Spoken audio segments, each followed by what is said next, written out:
Hello, everyone. Pranam to all of you. Welcome to our meeting for the month of October 2024. Sorry, it's September 2024, a correction there. So the topic that actually has been communicated for our meeting for this month, September, is truth as taught in the Gita, which Damodran ji will be presenting soon. So you see, it's quite interesting, that this, what we call as God, which is this changeless reality consciousness, you see, what it does is that this changeless reality presents itself in its most, what we call as the sattvic or the pure form, as time is sort of passing, every 100 years or once in 1,000 years, you see. And what it does is that it presents the truth, you see, to this world of images to realize, what is actually the goal and the purpose of this human birth and where one should be actually heading towards. So you see, the sage or the one who has actually written these verses, you see, of Gita, his name is actually unknown, right? And actually, you see, in the present, in the 20th century, actually, in the last 100 years, if you have heard of Gopi Krishna, actually, he was probably the only one who experienced fully, you know, the rising of cosmic currents, what you call as Kundalini, which has been my personal experience as well under Rishi Master Beyansa Duno, right? So actually, he has given a very interesting explanation of actually what basically you see Gita is. So let me touch upon that very briefly. Actually, what he says is that how can you see a sacred book, which is depicting, you see, erotic formats can be followed by millions and millions, because you see, I'm being quite open in this. He says that Krishna is sitting on the tree and, the girls or the gopis are coming out from the water. And he says that you put your hands up and they're not wearing any clothes. And then he says, you come towards me. So my interpretation of that is, you see, that if you take Krishna as consciousness, then you see nothing actually is hidden from this reality or consciousness. You see, so when you are approaching your own reality, your own higher nature, which is none other than actually consciousness, then you have to actually, you see, you cannot have disguises. You have to go completely open and basically that is be completely pure in your approach towards your changeless reality. Then only the grace will come upon you. Then Gopi Krishna actually further elaborates some very interesting things. Gopi Krishna actually says that actually you see, that sandy beach which is there of that river, Yamuna, basically he says that that represents the spinal cord, the nerves along that spinal cord of a human being. Because you see, the spinal cord is nothing but just, it's a bone in which basically there are these nerves, right? So then he says that, these gopis which are there, the gopis are actually the currents which are actually rising along that spinal cord, right? And Krishna, actually, he has equated it to the pineal gland, right? Where the seventh chakra is, where I'm pointing my head about 2 centimeters inside that. So basically, these currents, which is a real experience, which also I have undergone this experience. You see, it's very dramatic. And basically, they say when the golden age of the Hindus was there, everyone actually was actually illuminated and had that experience of Kundalini or the rising currents. Niruji is actually, very familiar with what I'm actually talking about. That's why that was a very illuminated age, right? So what happens is that these gopis or these currents are rising along the spinal cord, right? And they are all going towards Krishna, as those gopis from that river are actually coming out and going towards Krishna. Now, no one actually has given this interpretation of Bhagavad Gita, and probably this is the closest to what that sage was actually trying to depict in those verses, because he was completely lost, you see, in the rising of those currents and Kundalini. That's why he just wrote all these verses in the form of, Gita, and he didn't even bother putting his name, you see, because the name actually goes to the reality, right?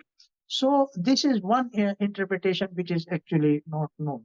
Now I'm going to give you a second interpretation of Gita, which probably you may not have actually completely come across, but that's my own insight into what it is actually teaching.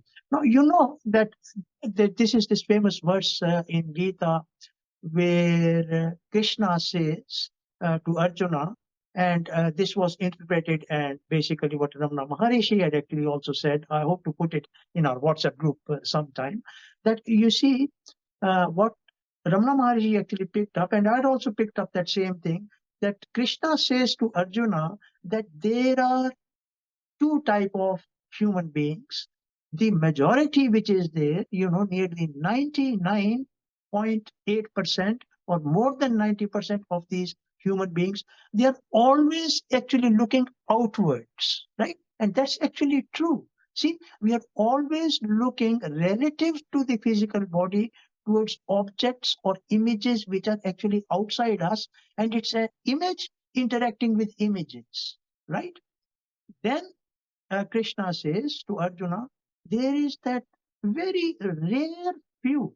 This rare few is also, you see, the very few, even in 1 million, who may be spiritually very advanced, the rare one actually looks completely inside, means he is looking towards consciousness, or the equivalent of Krishna here is actually consciousness, right? So Lord Krishna says to Arjuna, the one who actually looks towards me becomes dear to me. So what happens is that this 99% of the human beings that are actually looking outwardly, basically what happens is that the king of death, they call Yamaraj, the king of death is eagerly awaiting for them with open arms, because when they die, they go to him, meaning that they go to the next world, which is the astral world, and then they go to the next world, Swargaloka, which is the mental world, and then they reincarnate back into a human body because of their personal karma, and the cycle of reincarnation goes on. So this king of death who is there, you see, his kingdom expands and he has got a lot of work to do, right? But on the other hand, that 0.1% who look inwards, who look towards the real Krishna or towards actually consciousness, they become dear to that reality, consciousness or Krishna, and they are actually freed from this cycle of rebirth, and they are not actually reborn, because you see, consciousness is the very source of all these images, which is Krishna itself, right? So I hope this makes some sense, but I'll give you a very direct, simple interpretation of this. You see, look at this. Your own nature is actually twofold.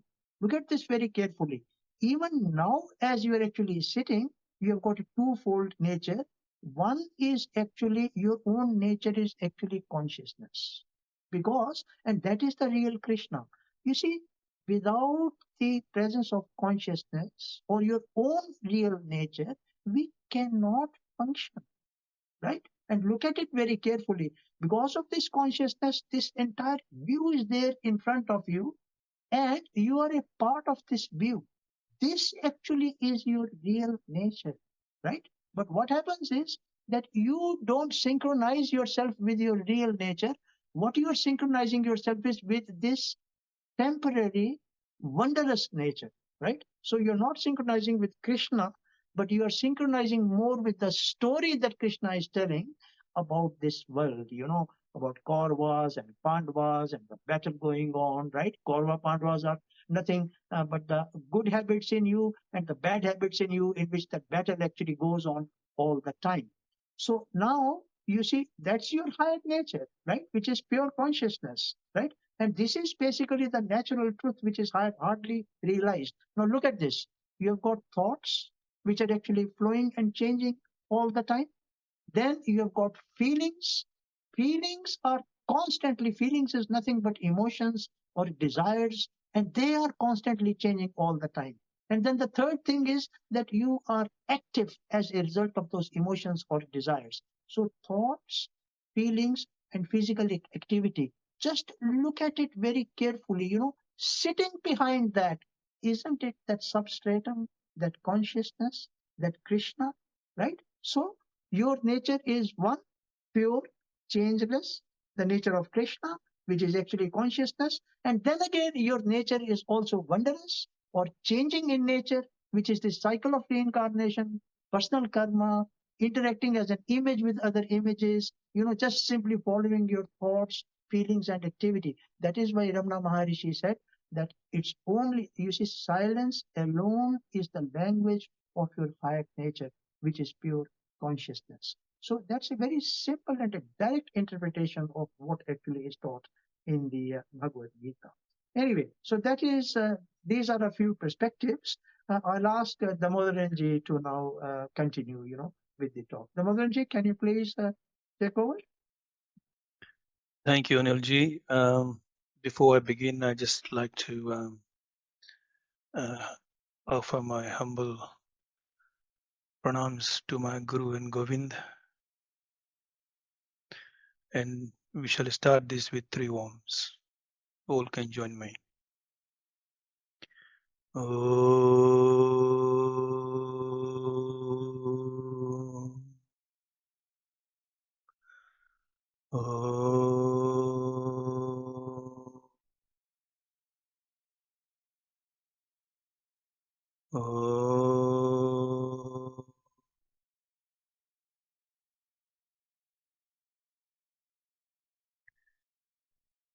So today our topic and our subject is Gita. Just to clarify that this is about the Bhagavad Gita, which was delivered between Lord Krishna and Arjuna in the battlefield of Kurukshetra. And it is the jewel in the crown of the text called Mahabharata. Bhagavad Gita is the way I have seen, like when we look at all the professions or the traits, there is always a reference or a text we always refer as the authority, whether it is be a science, medical, engineering, teaching, whatever it might be. So Bhagavad Gita is that authority, that text, that book, that it is about the science of the self. The best way that I could put it is that it is about the 3 or the 4 main principles of life. One is, we call it Jiva, the soul, the Jivan, which is the life, the Jagat, that is the world of the images, and finally I call Jagdish. Jagdish here means the supreme self or the God. So every word of Bhagavad Gita is like a mantra. Mantra here means, mantra itself means that which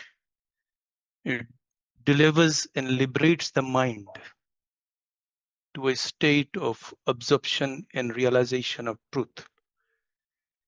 So in Bhagavad Gita, if we see,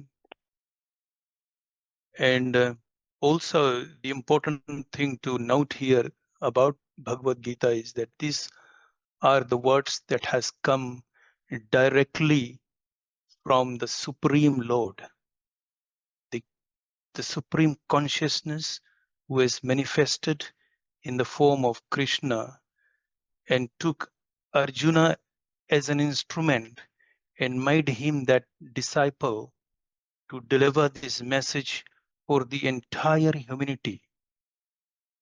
In the very first shloka of the chapter 4, the Bhagavad Gita, Krishna has said to Arjuna that this Gita was given right in the beginning of the time to Surya Dev, and then it was given to Manu, and Manu was given to Ishvavaku, later to sages, and during that time it got lost. And now Krishna is bringing the same teaching, the same science to revive it, to restore it in the form of the Gita, which he was delivering to Arjuna.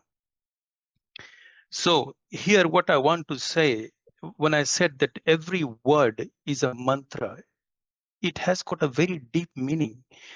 If you look at the very first shloka of Bhagavad Gita, it begins with Dharma Kshetre Kurukshetre.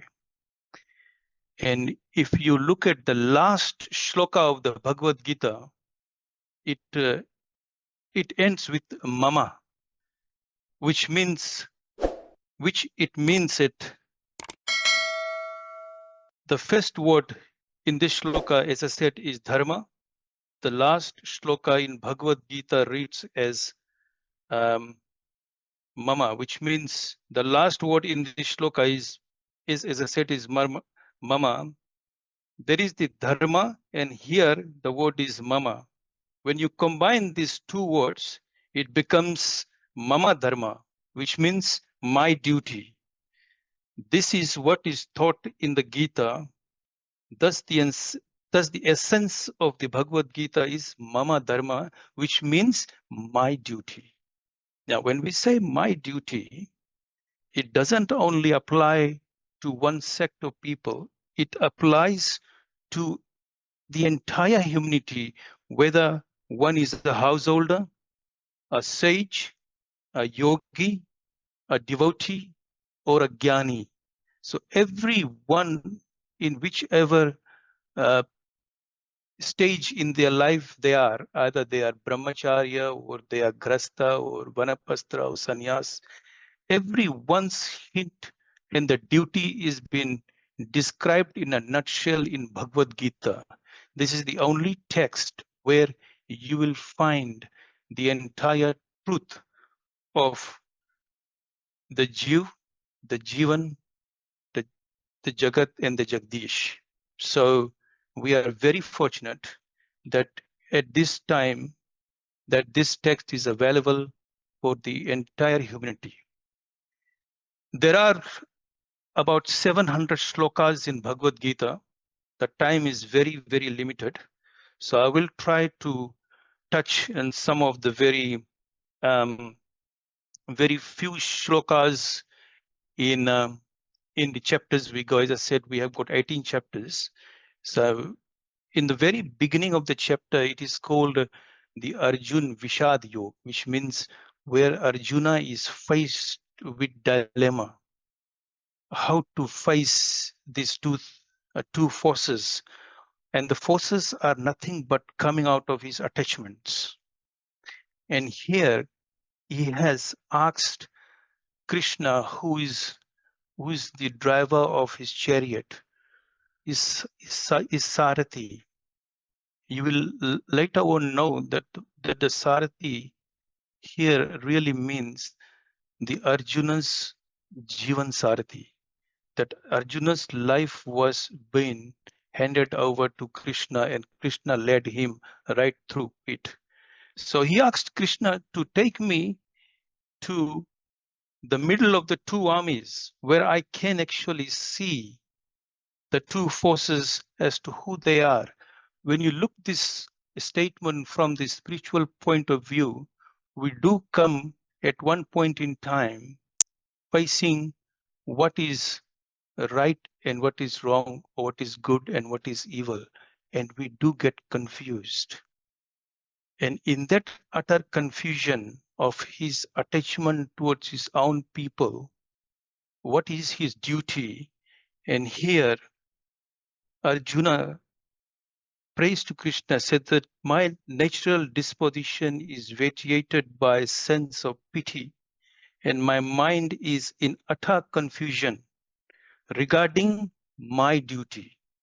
Lord, I beg thee, tell me with certainty what will lead me to my good. I am thy disciple. Instruct me who have taken refuge in thee. See, this is the state where once a disciple reaches to this state of surrender, and when he has a guru who can guard and guide him, that's where the conversation really begins. And Krishna, knowing the state mind of Arjuna, and he reminds to Arjuna that these people whom you are seeing here, they are not people that you've seen them for the first time. What Krishna refers here is the jiva. You see, we are caught in our illusion, in our bharam, what we call, like we are not able to identify to our true self. So here you will find that when Krishna gives the entire teaching, he takes Arjuna from three levels.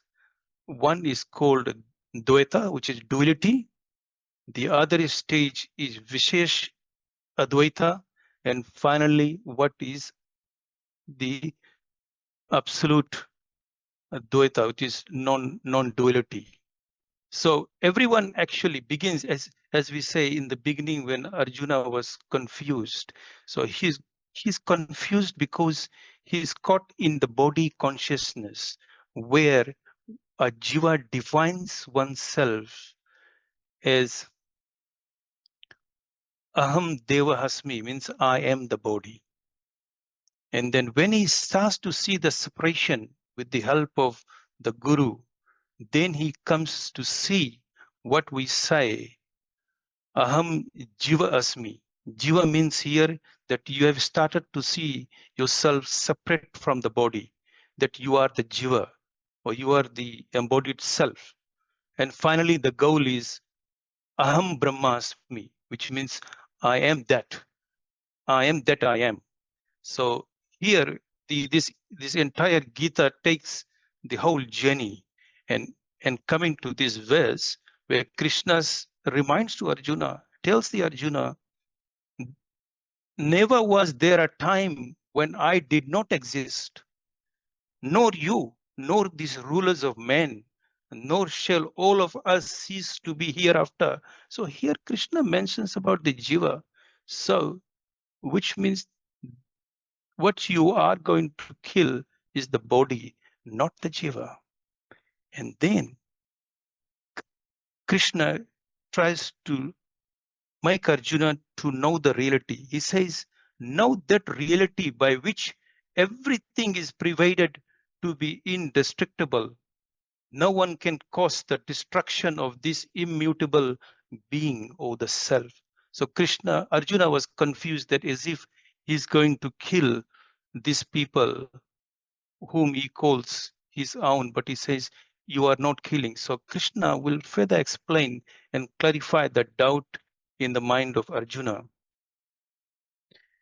Now, he says, he who thinks him, the self, to be the killer, and the who experiences him, the self, as killed, both of them know not.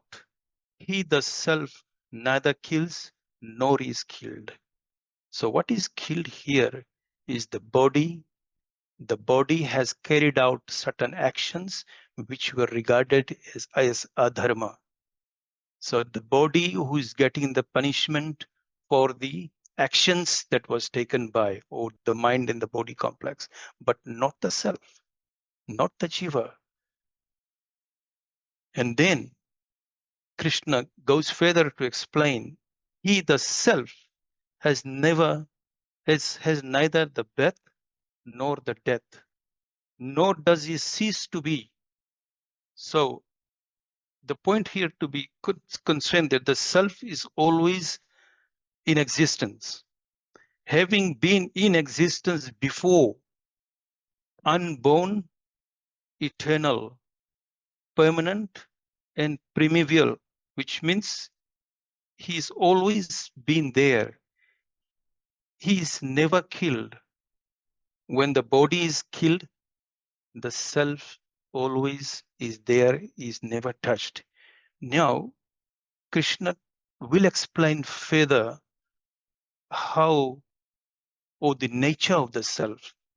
I mean, we cannot describe the nature, but at least in some form, we can actually give some kind of understanding about what the nature is. Says, hey, O Arjuna, know this self to be eternal, undecaying, deathless, indestructible, a person who knows to be so. How and whom can he kill? How and whom can he cause to be killed? So here, Krishna is instilling that faith, that understanding, that knowledge that you, as the self, cannot kill the self. And and then further he describes Arjuna, look at here, he says, just as a man gives up old garments and puts on the new ones, so the embodied self abandons the decrepit bodies or the old bodies and assume the new ones. And here we have to see Krishna is again pointing to the jiva, that the jiva who is identified to this physical body due to its karma actions, it has to leave that and carry on and takes another new garment like a new body or born again, that is. And now, just to reinforce the true nature of the self, he says that the weapons cannot do any harm. Him the fire, the him means here the self. Him the fire burns not. Him the water wets not. Him the wind dries not. And he further says he cannot be cut or bent, because the entire scenario is on the battlefield. So the reference is given about that there is no injury that can come to the self who is the eternal witness. He can neither be wetted nor dried. He is eternal, all-pervading, immovable, motionless, and is same forever, which means he's unchanging reality. He's the eternal witness of everything that is gonna be happening. You will just witness that. He said, knowing him, that is the self, to be unmanifest, inconceivable, and unmodifiable, it is improper to mourn for him. So if you are identifying him to be this physical, then it is not the proper thing to do, Arjuna.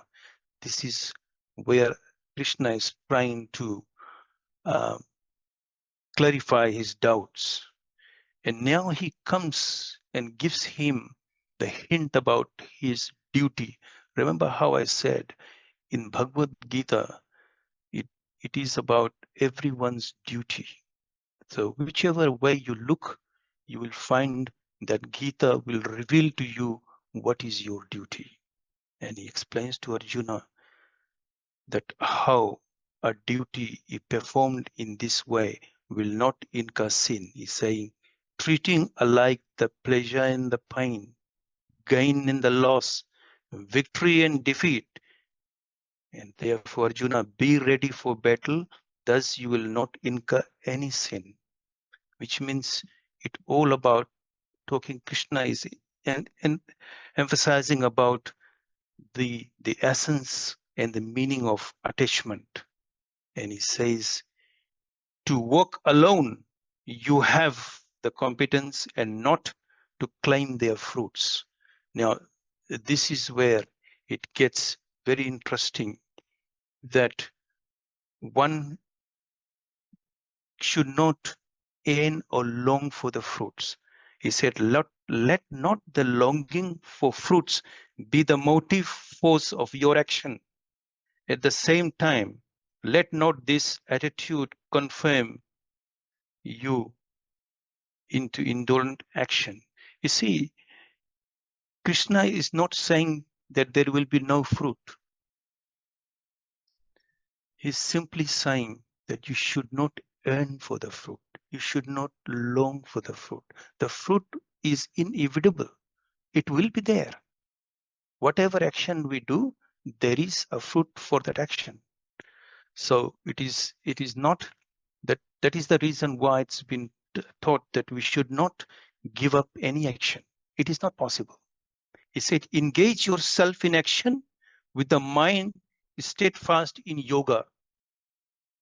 Abandon attachments, and this is the key thing where it is over and over emphasized. O Arjuna, be unperturbed in success and failure. This unperturbed sameness in all condition is yoga. So here when Krishna defines yoga through all the means. You will find that Krishna in Gita gives the meaning about yoga when he speaks about karma, when he speaks about devotion, that's bhakti, and Raja Yoga and Jnana Yoga, he will give a definition about the true meaning of yoga. So here, Krishna further emphasized that wise men established thus in the unperturbed evenness of the mind, abandon the fruits of action, free themselves from entanglements in the cycle of birth and deaths, and attain to the state of freedom from all sorrows. This is the path to liberation. And he says, O son of Pirtha, that is, he defines Arjuna. Arjuna has been given a lot of names here. So Pirtha is one name because regards him as the son of the Mother Earth. When all the desires of the heart have been abandoned, and the spirit finds joyous satisfaction in itself, without dependence on any external factor. As we've heard before, sometime that about 98%, 99% of people are always looking outward. So outward means where you are depending on external objects. So when that, without the dependence on any external factor, then is one is spoken of a person of steady wisdom. That means that is when you have the true gyan, the knowledge, whose mind is not agitated in adversity, who is free from desire, and who is devoid of attachments, fear, and anger. Such a person is called a sage of steady wisdom. So here Bhagavan Krishna gives a definition of who really a sage is. That one who is free from desire. And later on, he will define furthermore as what it is as we go further. So here he gives a secret about how to attain peace. He says, whoever has abundant desires and moves about without attachments and the sense of I and mine, that is nirmamo nirahamkara, as in the Sanskrit, like he attains to peace. So it is due to that I and mine that causes the sorrow and the sufferings. And he further says, this Ausanopirta is the state of dwelling in Brahman. So once you have given that possession of I and mine, nirmamo nirankara, then your dwelling is within. That is, you are abiding in the self. Having attained it, one is no more deluded because you have touched the reality, you have seen the reality, and by abiding in that state, even by the time of death, one is united with the self.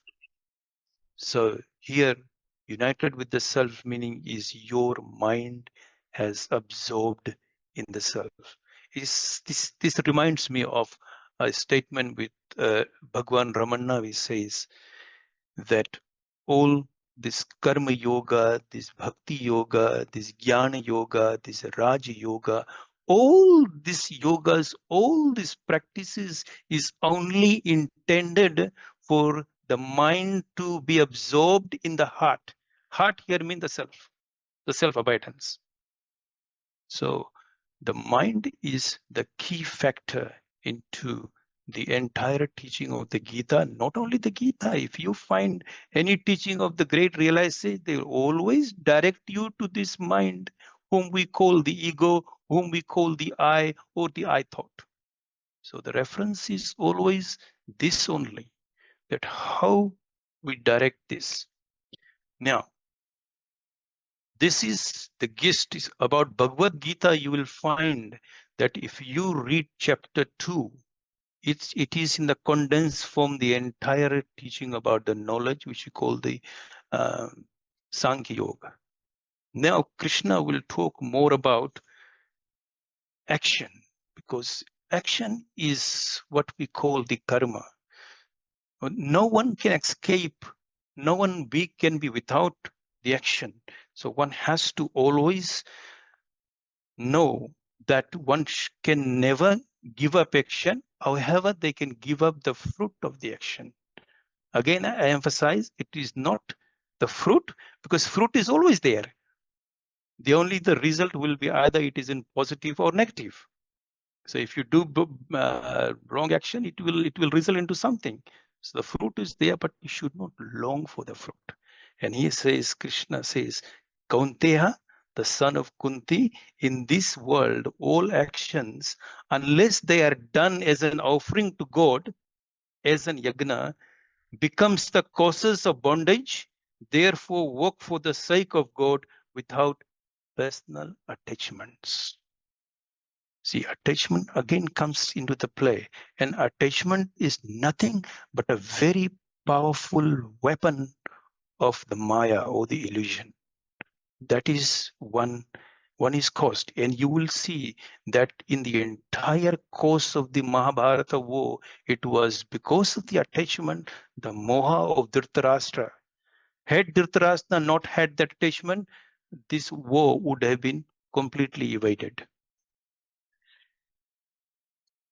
Then further he says, O Bharata race, just as the ignorant men do action out of attachment. So here, the ignorant people will always do an action out of attachment. So let the enlightened ones perform the same action unattached with the good of the world in view.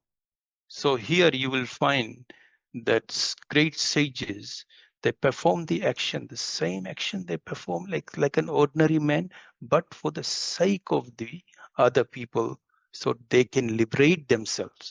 This is what Krishna is trying to say, that one has to have. And something very importantly, And it is to be noted where Krishna mentions here in the 3rd chapter on verse number 26, he says, an enlightened man should not cause confusion in the mind of ignorant people by his conduct. Himself working with equanimity, he should make them interested in all activities. So here Krishna is trying to say, see, everyone in their life, they have anchored in some kind of faith and belief, which they hold on to for their life they are living in there. The enlightened person is not to confuse them. So, I mean, the best practical way to say that if you are a Hindu, be a better Hindu. If you are a Muslim, be a better Muslim. If you are a Christian, be a better Christian. If you are a son, be a better son. If you are a wife, be a better wife. If you are a husband, be a better husband. So Krishna is saying we should not confuse them in their duties or in their faith. We must touch and enlighten them within there from where they are. You have to help them to progress from the level where they are. Once they are ready, they will continue from where they are. Everywhere is something very interesting. Everywhere the dispositions of the nature performs all the works, but the deluded by egoism man thinks, I am the doer. So here, what Krishna is saying, trying to say, that it is the prakriti that does everything. When I refer the word prakriti, here it means the gunas, the sattvic guna, the rajasi guna, and tamasi guna are the driving force behind all our actions. But we identify ourselves to that and we call I am the doer. And that's where it begins to cause the issues. The senses and the mind and the buddhi are said to be its seat. Whose seat? The egoism. With this, it veils what? The knowledge and dilutes the embodied spirit.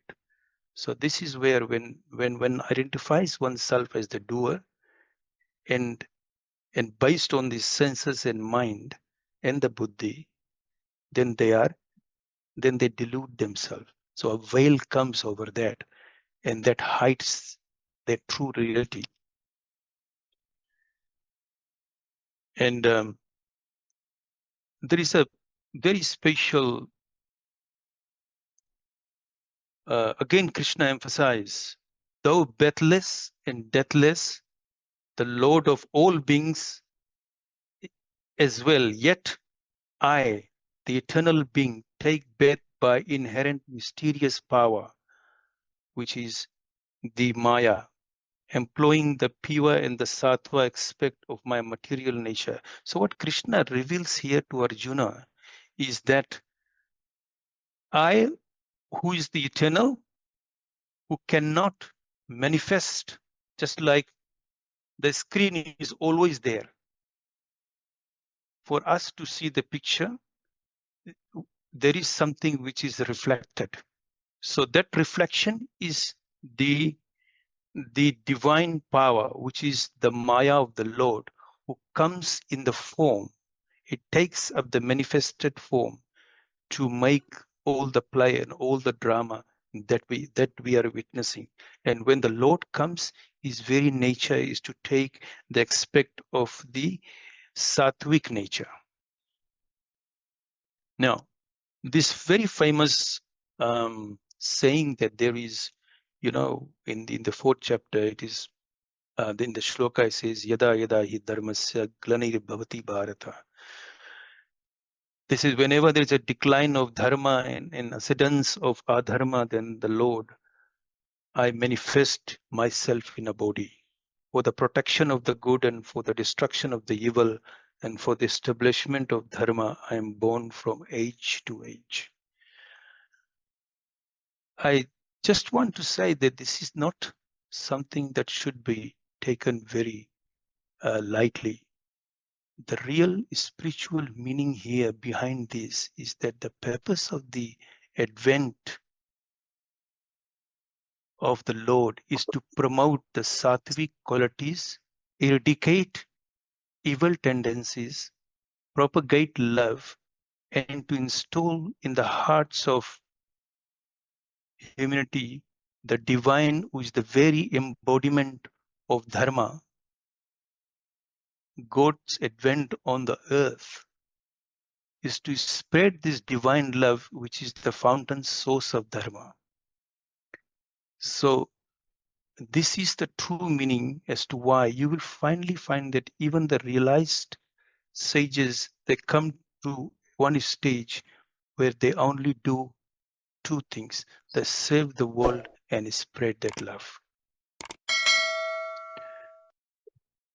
And then Krishna says, Arjuna, whoever understands the truth about my embodiment and deeds on abandoning the body, his present body is not reborn, he attains to me. Which means once we understand the truth about the self, we are not reborn again. He who sees, and again here, again Krishna talks about the secret of the seer. He who sees the work in no work, and no work in work, is the wise among men. Even while doing all work, he remains established in yoga. So this again, the essence of the karma yoga. Further, he says, a man of deep faith, that is Shraddha, obtains this divine knowledge, being full of zeal and devotion for it, endowed with mastery over the senses. Having obtained that knowledge, he is established in supreme peace very soon.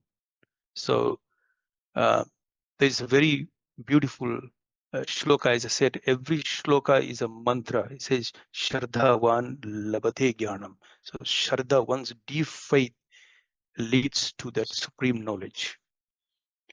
He who is established in selfless and detached action, who is pure, whose mind and senses are under control, and whose self is identified with the self of all, is never bound, though he is engaged in work. So here, when one sees only one, there is no two, there is no duality, the duality is disappeared, then only you become one with everyone. There's a beautiful, again, a shloka in Bhagavad Gita. It says, Udret Atma Atmanam. One should, this is about a practice. See, Krishna here gives the goal, and he guides, and he defines the process. He says one should uplift one's lower self by the higher self. One should not depress or downgrade oneself, for the self verily is both a friend and a foe. That means like an enemy. So here Krishna refers to the mind, that one should uplift one's lower nature through the higher nature. So one has to see, as I said in the beginning, how Arjuna was confused with the two things. From whatever reason, this wavering, see here, another chapter we are coming to, which we can define this, is the 6th chapter of the Bhagavad Gita. It focuses on the yoga. That is primarily what we call the Raja Yoga. And when we think about the Raja Yoga, it is basically talks about the mind. Very interesting. From whatever reason, this mind, wavering and fickle mind, wanders away, it should be curbed and brought to be abide in the self alone. So this is the practice. This is the real practice of even what we call the Astanga Yoga. The entire thing is only bringing the mind into control. That is, the yoga in the Astanga, I am reminded, is called Chitta Vritti Nirodha is yoga. That means the real yoga is when we try to control the tendencies of the mind, that is, bring it back to its source, bring it back to its purpose, bring it back to what it is intended for. As Anilji said in the beginning, the purpose of the life has to be always in the forefront. So this is where the mind has to be brought again and again into its purpose, to remind the mind what is the purpose of your in this existence. And established in the unity of the existence, a yogin who saves the present in all beings is verily abides in me, whatever be his mode of life. But here, knowing the state of the mind, Arjuna brings out something which every disciple again and again brings out to his master. Like whenever we read about Bhagwan Ramana Maharishi's little teachings, every disciple points out how difficult it is to face this mind.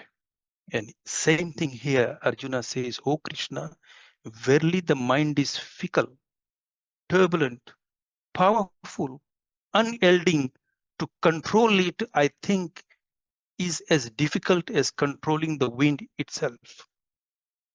And Krishna, knowing the reality of that, he smiled and he said, "O mighty armed one, undoubtedly," Krishna has got no doubt what Arjuna has just put in front of him.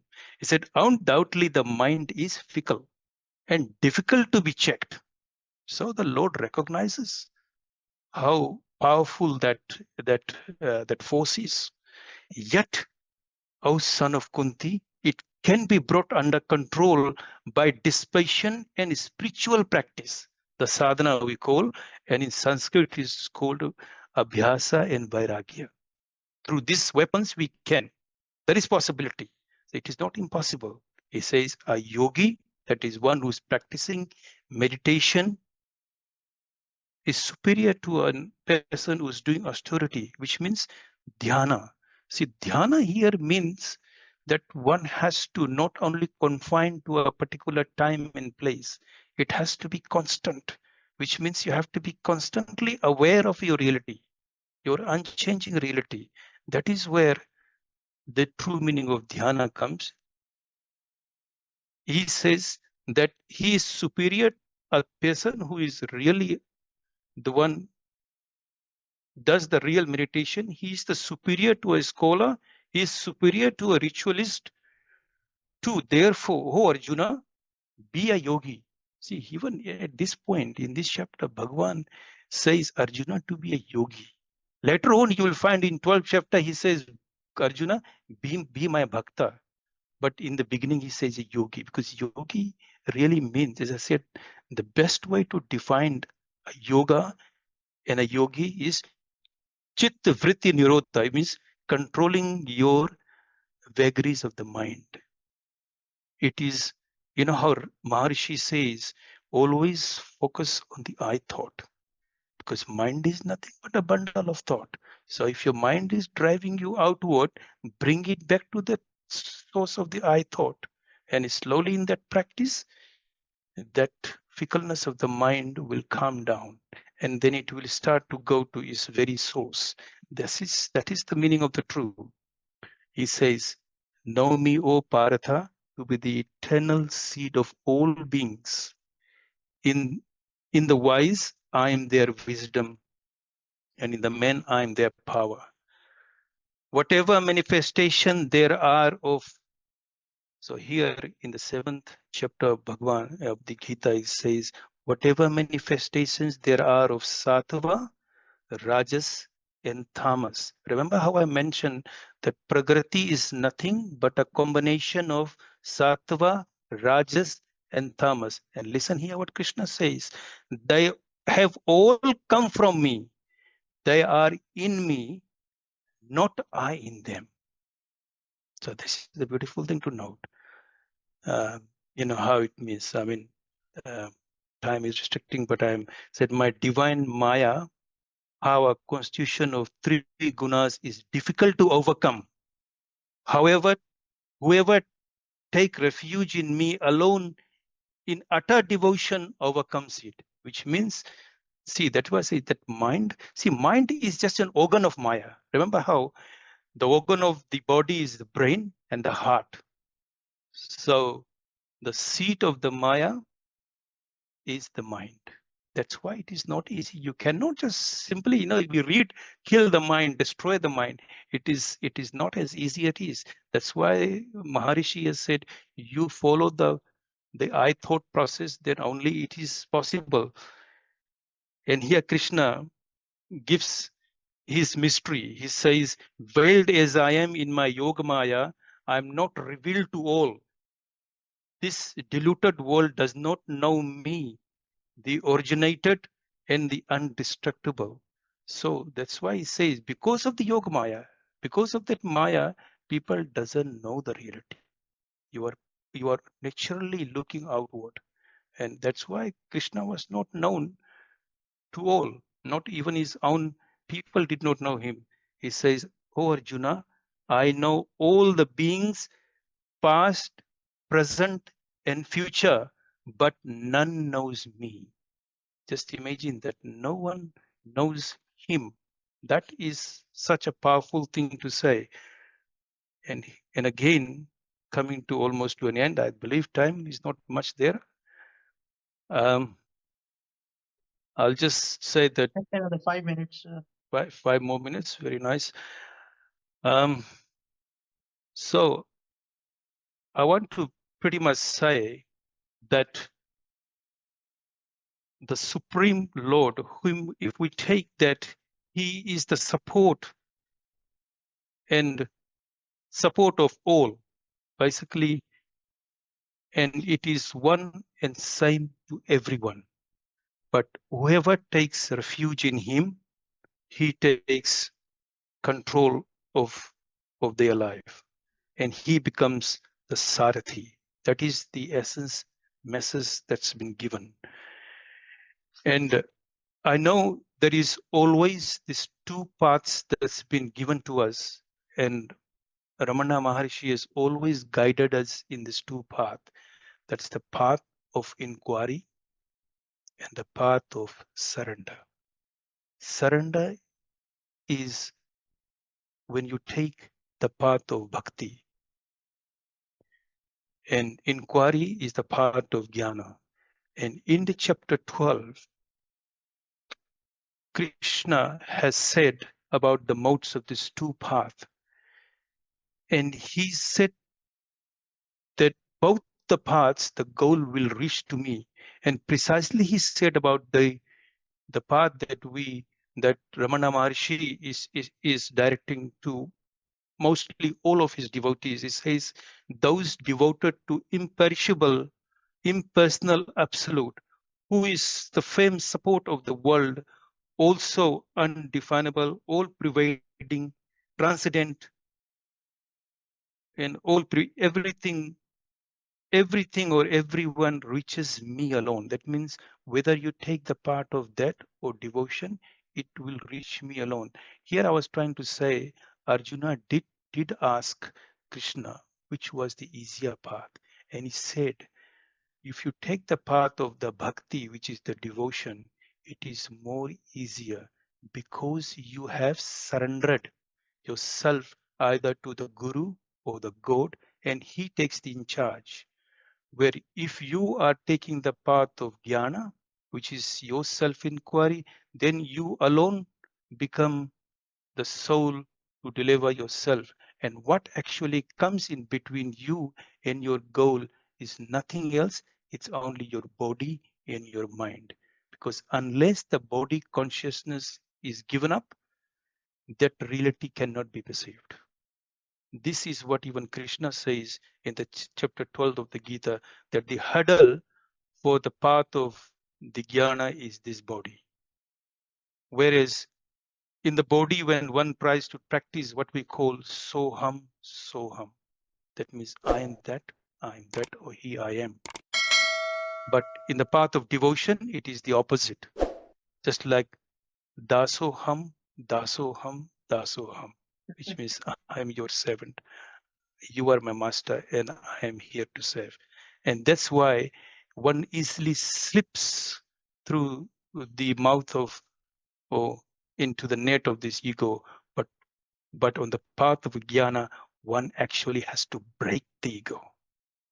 Two good examples are given in the life of Ramakrishna Paramahamsa. He had two disciples. One was Swami Vivekananda, and the other one was an householder called Swami Nagamaya. He took the part, one took the part of Dasoham, the other took the part of the Soham, which is that I am Brahman, absolute reality. They both get the same role, but one path where Vivekananda took everything on himself, and the other he was entirely made himself so giving and make himself so small that I am the seventh of the sevens. Thank you all very much. And I think we have come, there is a lot more to cover, but as I said, this is just a gist of what's been given here. And in the very end, when there's two things which Krishna talks about in the chapter. See, chapter 18 is just like a summary of the entire thing. Here Arjuna did ask him about to define what really a tyaga is. Tyaga means renunciation, and what is a sannyasa is. And Krishna gives it very beautiful, and I'll describe in a very simple term. Unless there is even one desire in your mind, you cannot be a sannyasa. And tyaga is only possible when you have given up all the fruits of the action. There is no longing, no yearning for the fruits. Then you become a real tyagi. So sannyasa is one when there is absolutely no desire. So in today's time, when we have the sannyasis who wants to build an ashram, to have this, to have that, so there is a desire there. So you cannot be truly a sannyasi when your desire is still alive. So the very cause of the rebirth, to be reborn, is nothing but our desires only. It is the desire, is that seed which causes one's rebirth over and over again. So this is the gist where you will find. So mind is nothing. It's a bundle of desires. It's the fiber of the desires that makes up the mind. That's why I'm saying, if you want to control the mind, the best and the easy process is sealing on desires. That's where one has to begin with. Then slowly, the mind will start to know its purpose, its role, and he'll become your servant, not that we are the servant of the mind. Thank you all very much. And thank you, Anilji. And thanks everyone for listening. God bless you all. Hare Krishna. Hari Om Tassat. Thank you, Damodranji. Very well presented. A short time. Okay, Vijayji, can you please summarize? Hari Om, everyone. Today's topic is well discussed all over the world for many years. Gita is a topic which has been, and Bhagavad Gita, for example, is the most common Gita that has been discussed for many decades by a lot of saints and sages. So, as very keen seekers in the divine that we all are, who have gathered here with the sole aim of trying to find out what all this is all about, because everyone's trying to seek that happiness which is within. And Arjuna himself was in a dilemma. He didn't know what to do. He didn't want to take any action. He was not knowing what the path is. And Lord Krishna then lays out to him all the paths. He never tells him what he should be doing. Never once in the Bhagavad Gita has Krishna even once told Krishna, do this. All Krishna has said to Arjuna is, these are the various paths. Choose what you wish. In a way, this might be easier for you, this might be easier for you. Depending on the propensity of the individual. Not every individual is the same. Some individuals are more emotional. Some individuals are more intellectual. Some individuals are very action oriented. Some individuals are more body oriented. So there are various paths, and that is called the yoga. Yoga ultimately basically means, the etymological meaning of yoga means union. Union with what? Union with the self. Whether one uses the path of bhakti, which is love, whether one uses the path of karma, which is action, whether one uses the path of the body, which is Raj Yoga, Ashtanga Yoga, or whether one uses the path of jnana, which is the intellectual path, doesn't matter. It can be used in a manner, and that is why Krishna has laid out all these paths. And no one can do only one path at one time. It cannot be compartmentalized into I will only follow this path or this path or this path, because each individual is a mixture of all these various things: emotions, actions, intellectual propensity, body orientation, etc. Because it is the attachment that is there. That is why the world exists. Only because of the attachment. Because the I and the other is there. That is why this sitting and discussing all this, to get out of this. So, the Krishna's main purpose was to lay out all this. Get Arjuna. Arjuna is only a representation of the human individual who's caught up in the quagmire of this mind. He is only a representation. We are all the same Arjunas. And Krishna, in the form of the self, the ever existent, immanent, indestructible, unmanifested self, presents himself in the form of Krishna to give the directive and lay out the avenues for Arjuna as his guru to dispel the darkness of ignorance that is there with him. To only reveal what? Reveal his true nature. And reveal all our true natures. That's the only purpose. So bhakti, surrender, is one path. Jnana is one path. Ultimately, they all lead to the same goal. Because whatever path you choose, it is called what? Yoga. Bhakti yoga. Jnana yoga. Raj yoga. Karma yoga. Same thing. Yoga means what? Union. Union with what? With the self. So ultimately, all these yogs, pathways, are only tools, only instruments on the pathway. Surrender is, in this age, surrender is easier. But truly speaking, when one investigates and finds out, what is surrender? What is there to surrender? What is ours to surrender? There is nothing. Nothing is ours. This body also, you call it my body.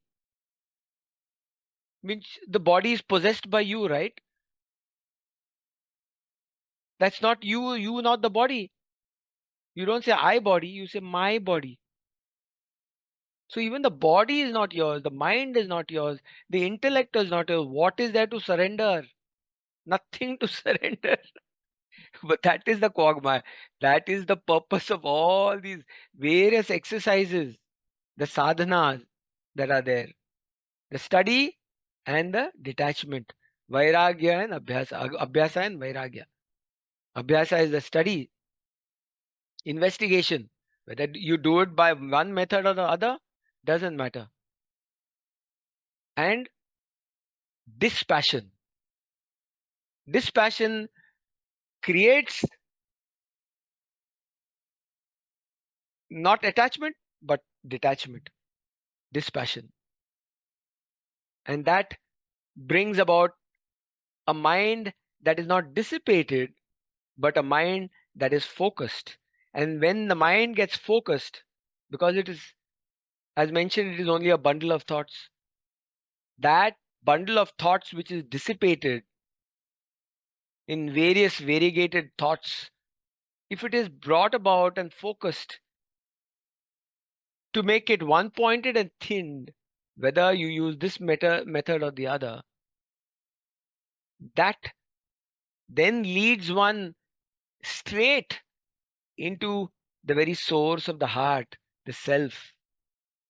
So whether one then investigates to find out where this I came from, because the very substratum is that I, or whether one offers that whatever that one thinks that I am, offers at the feet of the Lord, doesn't matter. Ultimately, that offering is there. Offering inside or offering outside makes no difference. It's only the same thing, that it is given up. The ego is given up. And Krishna says that I am the starting, the middle, and the end of all things. I am the sweetness in sugar. I am the force in the wind. I am the burning quality of fire. I am the speech of the words that you speak. The essence of every single thing from the top of the head to the tip of the toes of this body, mind, intellect. I am the essence of every single thing. I pervade, he says, every single speck of space, every single atom of the body, and every single thought that comes upon your passing mind. I am that. But what we do is only attach that. I am that. So I am so and so is attached. If that detachment happens, then that I am ever existing reality, pure, immanent, imperishable, supreme self, the changeless, ever existing reality shines forth because that is one's true nature. The entire edifice of this self-created quagmire of mind thoughts and these attachments in a one moment drops away, because here and now you are that very self, that unmanifested. And that when that drops away, revelation happens. And Krishna, as he said, blesses that individual to get dissolved completely. There is no individual functioning. There is only that I that functions through that body, that supreme self that functions through the body. Because even so now, that same supreme self in the form of Lord Krishna is suffusing every single part of this entire edifice of this body, mind, and intellect. Live in it, be it, act it, because as self, action happens also as self. Not as this little body, little I that considers I am doing this. No. But actions happen as self, pure, absolute self. Let us all work towards whatever pathway one chooses to be as self and function till the body is doing what it is meant to be doing in this changing manifestation. Remain as that unchanging, ever existing reality here and now, and let the functioning happen as it is meant to. That is the gist of Bhagavad Gita of Lord Sri Krishna. Oh.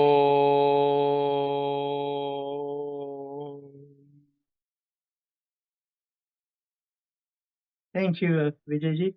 So I suppose we have actually delivered the final message or key teaching, truth as taught in the Gita.